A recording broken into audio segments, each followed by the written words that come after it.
I might try taking the rat rod for a spin. Might put some fresh fluid in the reservoir and just run it around a little bit. Let's see if I can loosen things up. I still want to pull the motor out, but it'd be nice if I didn't have to be in a rush about it. You know, if it was runnable enough to get it over yonder and back, and then I could pull that motor out later on. I'm not in quite such a big hurry. I got a few things I want to do while I'm here. I want to help my neighbor. He wants to put in 16 windows and 2 toilets at his house up on the hill.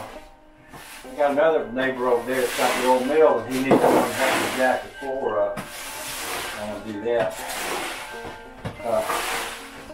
I'll give y'all another Bible thing. And I don't know if any of y'all listen to Joshua Peek's podcast or not. That's my boy. He did a podcast the other day, the last one, I think it was on the first. And he was talking about people come to him all the time and say they want to do something.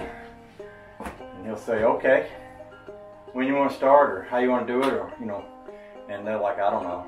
And they're like, they'll say, you're making podcasts, I want to make a podcast. They'll say, okay, when do you want to get together? And I'll show you how. I don't know. Well, what do you want to talk about? I don't know. So why do you want to make a podcast? I don't know. And he was saying, I really want to make a podcast when they're like that. And I get that. Preacher I was listening to this weekend was talking about, you know, having a call from the Lord. That's basically, if y'all are like, those of y'all that ain't religious, that's when you feel like the Lord wants you to do something. You know. And he said a lot of people get a call, but they don't have the means. And so they just say, well, as soon as I get the means, I'll do it. And he was saying that if the Lord calls you to do something, you don't have to do it, but if you do, the Lord will provide the means as you do it. And the Bible's full of examples like that, where when the Israelites were fleeing from the Egyptians and wandering around the desert, God would give them enough food for every day. He wouldn't give them enough food to store up food and have extra food. He'd give them enough food to get through that day. And he said, God don't necessarily give you things ahead of time. He gives them to you as you need them. He said, live graciously, and give.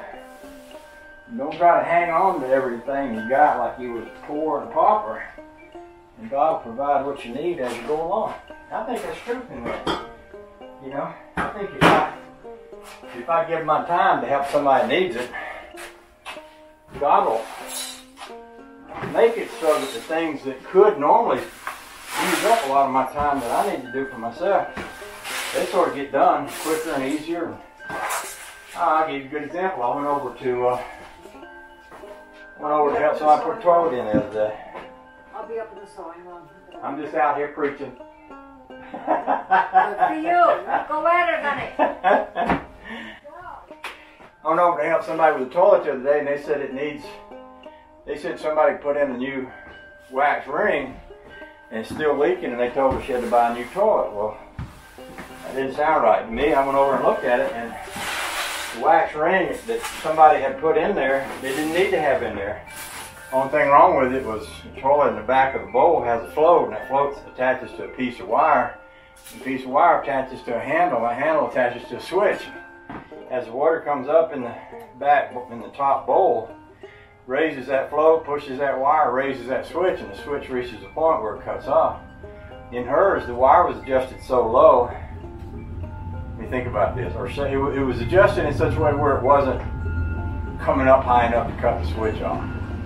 All I had to do was adjust that switch. It didn't take me no time at all. It didn't cost anything.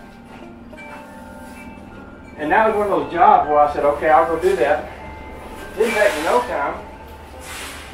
But, and you know, maybe that's God's way of saying, hey, thanks for showing up. Appreciate you being willing to help. By the way, I got this one, so you can go back home and work on your rat rod now if you want to.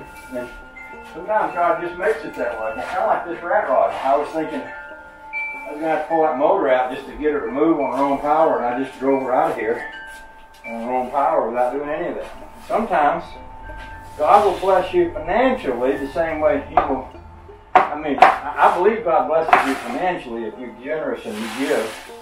I believe He'll also bless you if you are generous and you give of your time and effort and works. Things that you know how to do. You do things for somebody else that can't do them for themselves. I believe God bless you for that, and He'll make it so that you still get your stuff done and you're able to help somebody else.